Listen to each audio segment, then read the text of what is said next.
here you go. I just created my simple thumbnail. And now I will teach you how to make your own thumbnail using PicsArt.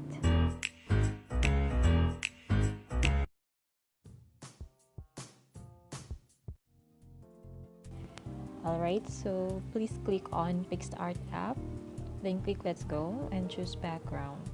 So let's try this white color, and then press the X mark found at the top left side. And you need to press the tools option found below, then click the crop section since we need to set the exact YouTube thumbnail size, which is 16:9.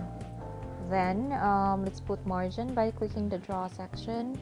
Again, press draw and select the square box that overlaps this circle icon found below, and select the square and adjust your px. Here I selected 15px and then press OK.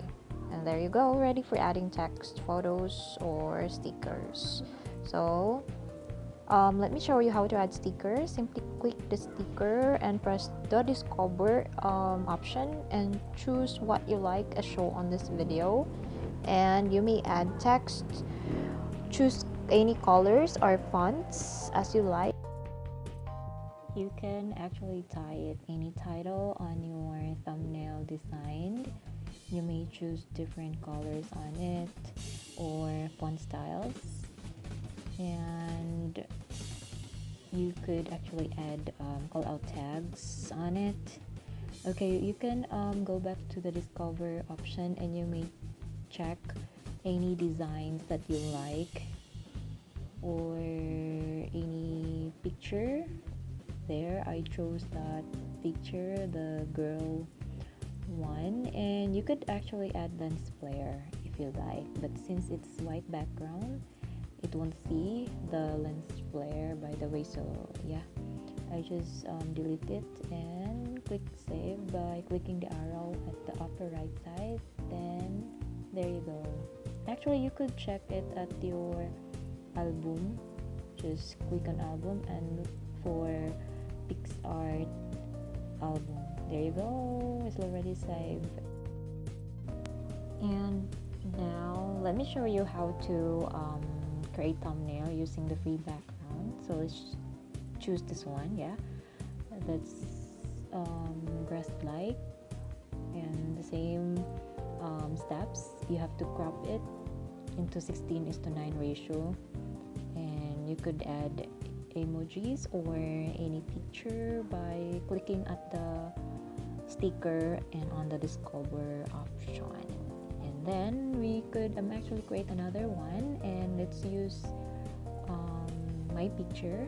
Yes, we need to crop it, and I mean cut out this picture as shown on this video. Yeah, and then please click the arrow at the upper right side. But before that, we need to complete the shading since not yet done. And there you go, it's already added on your thumbnail background with the sakura or the cherry blossom design. And you could actually add your title. For example, welcome to my live stream if you'd like to go on live, and you could choose any color on it, and there you go. Alright, so I think I am almost done editing my thumbnail for my live streaming on YouTube. Alright, so there are actually various designs here, as you could see on this app. So after adding all the necessary emojis or pictures or styles, you could actually save this and click the upper right arrow. Thank you for watching.